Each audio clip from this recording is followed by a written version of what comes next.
ওম শান্তি। আজি 23/7/2025 বৰ্ষৰ প্ৰাতঃ মুৰলী। ওম শান্তি। বাগদাদা মধুবন। আজি বাবাই কৈছে, মৰমৰ সন্তানসকল, যেতিয়া সময় পোৱা তেতিয়া একান্তত বহি বিচাৰ সাগৰ মন্থন কৰা। যিবোৰ সাৰ কথা শুনা সেয়া পুনৰ অধ্যয়ন কৰা। প্ৰশ্ন: তোমালোকৰ স্মৃতিৰ যাত্ৰা কেতিয়া পূৰা হ'ব? উত্তৰ: যেতিয়া তোমালোকৰ কোনো এটি কৰ্মেন্দ্ৰিয়ও প্ৰবঞ্চনা নকৰিব, কৰ্মাতীত অৱস্থা হৈ যাব, তেতিয়া স্মৃতিৰ যাত্ৰা পূৰা হ'ব।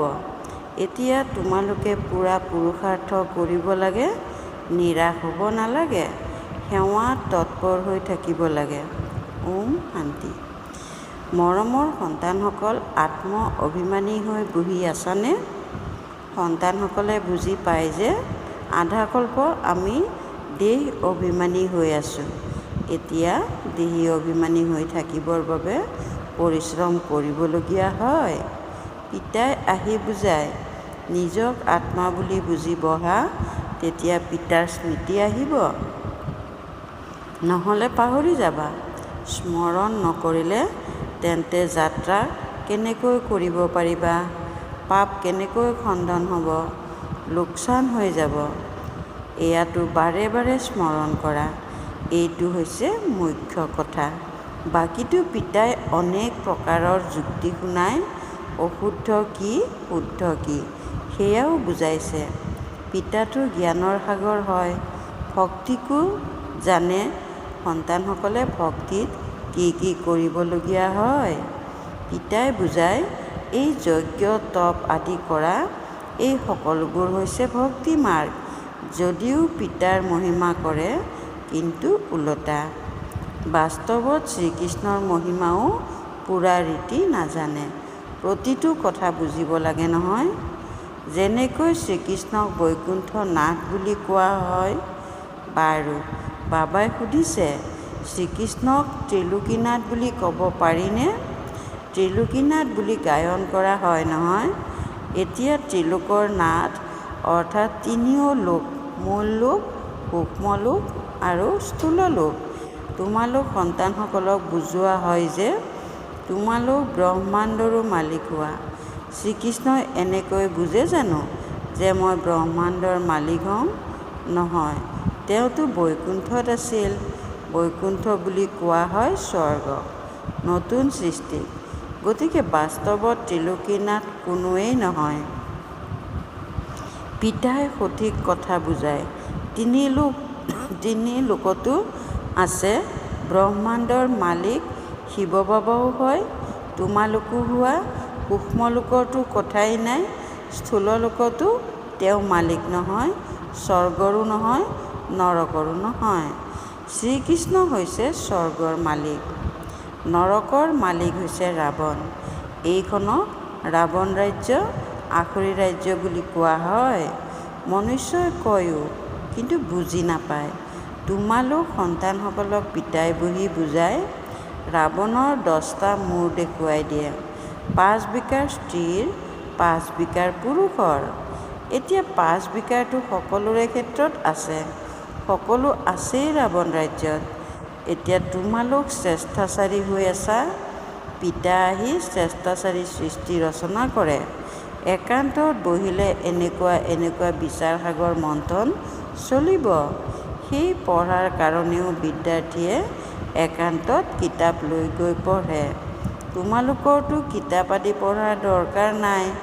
অৱশ্যে হয়, তোমালোকে সাৰ কথাবোৰ টুকি ৰাখা। এয়া আকৌ আওৰাই থাকিব লাগে। এইবোৰ বুজিবলগীয়া অতি গূঢ় কথা। পিতাই কয় নহয় যে আজি তোমালোকক গূঢ়তকৈও গূঢ় নতুন নতুন কথা বুজাই আছোঁ। পাৰস্পৰিৰ মালিকটো লক্ষ্মীনাৰায়ণ হয়। এনেকৈও কোৱা নহ'ব যে বিষ্ণু হয়। বিষ্ণুকো বুজি নাপায় যে এয়াই লক্ষ্মীনাৰায়ণ। এতিয়া তোমালোকে সংক্ষেপে লক্ষ্য উদ্দেশ্যৰ বিষয়ে বুজোৱা। ব্ৰহ্মা সৰস্বতী পৰস্পৰ কোনো পুৰুষ মহিলা নহয়। এওঁতো প্ৰজাপিতা ব্ৰহ্মা হয় নহয়। প্ৰজাপিতা ব্ৰহ্মাক গ্ৰেট গ্ৰেণ্ডফাদাৰ বুলি ক'ব পাৰি। শিৱ বাবাক কেৱল পিতা বুলিয়েই ক'ব, বাকী সকলো আছে ভাই। ব্ৰহ্মাৰ ইমান অনেক সন্তান আছে, সকলোৱে গম পায় আমি ভগৱানৰ সন্তান ভাই হৈ গ'লোঁ। কিন্তু সেয়া হয় নিৰাকাৰী সৃষ্টি। এতিয়া তোমালোক ব্ৰাহ্মণ হৈছা, নতুন সৃষ্টি সত্যযুগক কোৱা হয়। ইয়াৰ নাম আকৌ পুৰুষোত্তম সংগম যুগ ৰখা হৈছে। সত্যযুগত হয়েই পুৰুষোত্তম।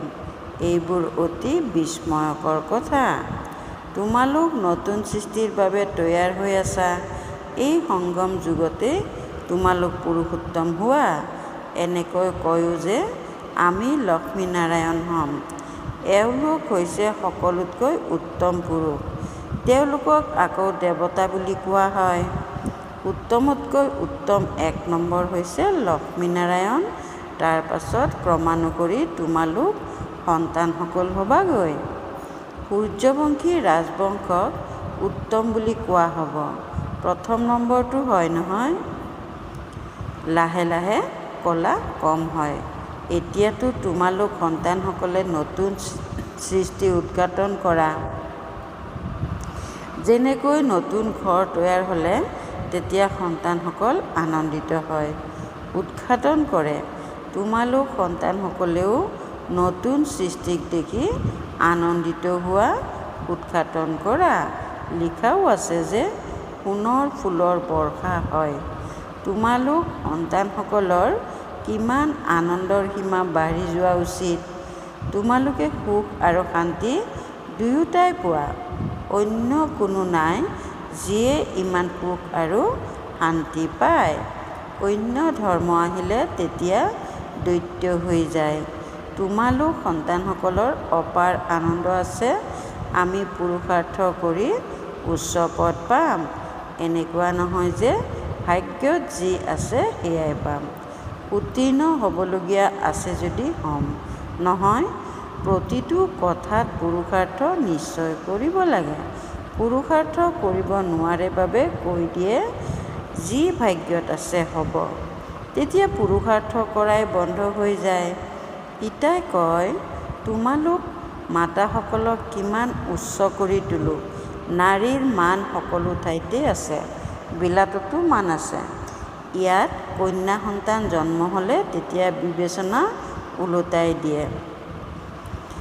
ইয়াত কন্যা সন্তান জন্ম হ'লে তেতিয়া বিচনা ওলোটাই দিয়ে। সৃষ্টিখন একেবাৰে লেতেৰা। এই সময়ত তোমালোক সন্তানসকলে জানা যে ভাৰত কি আছিল, এতিয়া কি হ'ল। মনুষ্যই পাহৰি গ'ল, কেৱল শান্তি শান্তি বুলি বিচাৰি ফুৰে। বিশ্বত শান্তি বিচাৰে। তেওঁলোকে এই লক্ষ্মী নাৰায়ণৰ চিত্ৰ দেখুৱায়। যেতিয়া এওঁলোকৰ ৰাজত্ব আছিল তেতিয়া পবিত্ৰতা, সুখ শান্তিও আছিল। তোমালোকে এনেকুৱা ৰাজ্য বিচৰা নহয়। মূল লোকততো বিশ্বৰ শান্তি বুলি ক'ব নোৱাৰি। বিশ্বত শান্তিটো ইয়াতেই হ'ব নহয়। বিশ্বত শান্তিটো ইয়াতেই হ'ব। দেৱতাসকলৰ ৰাজত্ব গোটেই বিশ্বত আছিল। মূল লোকতো হৈছে আত্মাসকলৰ জগত। মনুষ্যইতো এইটোও নাজানে যে আত্মাসকলৰ জগত থাকে। পিতাই কয়, মই তোমালোকক কিমান উচ্চ পুৰুষোত্তম কৰি তোলোঁ, এইটো বুজাবলগীয়া কথা। এনেকুৱা নহয় যে চিঞৰিবা ভগৱান আহিছে, তেতিয়া কোনেও মানি নল'ব, আৰুহে গালি খাবা আৰু খুৱাবা। তেওঁলোকে ক'ব যে বিকেসকলে নিজৰ বাবাক ভগৱান বুলি কয়।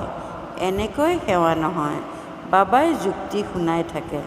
কোঠাত ৮-১০খন চিত্ৰ বেৰত ভালকৈ আঁৰি দিয়া আৰু বাহিৰত লিখি দিয়া, বেহদৰ পিতাৰ পৰা যদি বেহদৰ সুখৰ উত্তৰাধিকাৰ ল'ব বিচাৰে অথবা মনুষ্যৰ পৰা দেৱতা হ'ব বিচাৰে, তেন্তে আহক আমি আপোনালোকক বুজাম।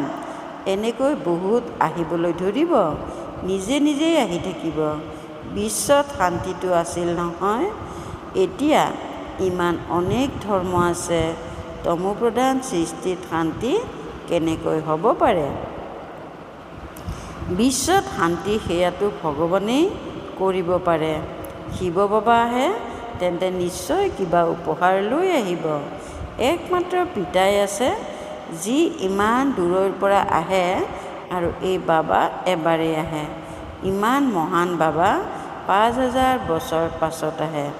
ভ্ৰমণৰ পৰা উভতি আহোঁতে তেতিয়া সন্তানসকলৰ বাবে উপহাৰ লৈ আহে নহয়। স্ত্ৰীৰ পতিও হয়, সন্তানসকলৰ পিতাও হয় নহয়। আকৌ ককা আজোককা প্ৰপিতামহ হয়। এওঁক তোমালোকে বাবা বুলি কোৱা। আকৌ গ্ৰেণ্ডফাদাৰো হ'ব, গ্ৰেট গ্ৰেট গ্ৰেণ্ডফাদাৰো হ'ব।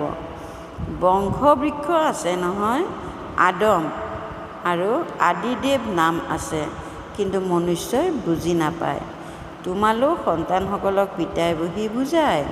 পিতাৰ দ্বাৰা সৃষ্টি চক্ৰৰ বুৰঞ্জী ভূগোল তোমালোকে জানি চক্ৰৱৰ্তী ৰজা হৈ আছা। বাবাই কিমান মৰমেৰে আৰু ৰুচিৰে পঢ়ায়, গতিকে তেনেকৈ পঢ়িবও লাগে নহয়। ৰাতিপুৱাৰ সময়খিনিতো সকলোৱে আজৰি হৈ থাকে। ৰাতিপুৱা পাঠদান হয়, আধা ঘণ্টা বা ৪৫ মিনিট মুৰলি শুনি আকৌ গুচি যোৱা। স্মৰণটো যিকোনো ঠাইত থাকি কৰিব পাৰা। ৰবিবাৰৰ দিনটিতো ছুটি থাকে। ৰাতিপুৱা ২-৩ ঘণ্টা বহি যোৱা। দিনৰ উপাৰ্জনৰ ঘাটি পূৰাই লোৱা। জুলুঙা পূৰা ভৰপূৰ কৰি লোৱা। সময়টো পোৱা নহয়। মায়াৰ ধুমুহা আহিলে স্মৰণ কৰিব নোৱাৰে। বাবাই একেবাৰে সহজকৈ বুজায়। ভক্তি মাৰ্গত কিমান সৎসংগলৈ যায়। শ্ৰীকৃষ্ণৰ মন্দিৰত, আকৌ শ্ৰীনাথৰ মন্দিৰত, আকৌ অন্যৰ কাৰোবাৰ মন্দিৰলৈ যাব। যাত্ৰাটো কিমান ব্যভিচাৰী হৈ যায়। ইমান কষ্টও কৰে, লাভ একোৱেই নাই। ড্ৰামাত এইটো নিৰ্ধাৰিত হৈ আছে, পুনৰাই হ'ব। তোমালোক আত্মাত ভূমিকা নিহিত হৈ আছে। সত্যযুগত ত্ৰেতাত যি ভূমিকা কল্পপূৰ্বে পালন কৰিছিলা, সেয়াই পালন কৰিবা। ভোদা বুদ্ধিৰ সকলে এইটোও বুজি নাপায়। যাৰ বুদ্ধি তীক্ষ্ণ তেওঁলোকে ভালদৰে বুজি আনক বুজাব পাৰে। তেওঁলোকৰ অন্তৰত ভাৱনা উদয় হয় যে এয়া অনাদি নাটক ৰচি থোৱা আছে। জগতত কোনেও বুজি নাপায় যে এয়া বেহদৰ নাটক। ইয়াক বুজিবলৈও সময় লাগে। প্ৰতিটো কথা বিস্তাৰত বুজাই আকৌ কোৱা হয়। মুখ্য হৈছে স্মৃতিৰ যাত্ৰা। ছেকেণ্ডত জীৱন মুক্তি বুলিও গায়ন কৰা হৈছে। আকৌ এইটোও গায়ন আছে যে জ্ঞানৰ সাগৰ হয়। গোটেই সাগৰক চিয়াঁহী কৰি লোৱা, জংঘলক কলম কৰি লোৱা, ধৰণীক কাগজ কৰি লোৱা, তেতিয়াও অন্ত পাব নোৱাৰিবা। আৰম্ভণিৰ পৰা ধৰি তোমালোকে কিমান লিখি আহিছা। বহুত কাগজ গৈ যাব। তোমালোকে কোনো হাবাথুৰি খাব নালাগে। মুখ্য হৈছেই ওল্ফ অৰ্থাৎ পিতা। পিতাক স্মৰণ কৰিব লাগে। ইয়ালৈও তোমালোক শিৱ বাবাৰ ওচৰলৈ আহা। শিৱ বাবাই এওঁৰ অৰ্থাৎ ব্ৰহ্মাৰ শৰীৰত প্ৰৱেশ কৰি তোমালোকক কিমান মৰমেৰে পঢ়ায়। নিজৰ কোনো মহিমা নকৰে। পিতাই কয়, মই আহোঁ পুৰণা শৰীৰত। কেনেকৈ সাধাৰণ ৰীতিৰে শিৱ বাবা আহি পঢ়ায়। কোনো অহংকাৰ নাই। পিতাই কয়, তোমালোকে মোক কোৱাই যে বাবা পতিত সৃষ্টিত পতিত শৰীৰত আহক। আহি আমাক শিক্ষা দিয়ক। সত্যযুগত আহ্বানো নজনোৱা যে আহি হীৰামণি মুকুতাৰ মহলত বহক, ভোজন আদি গ্ৰহণ কৰক।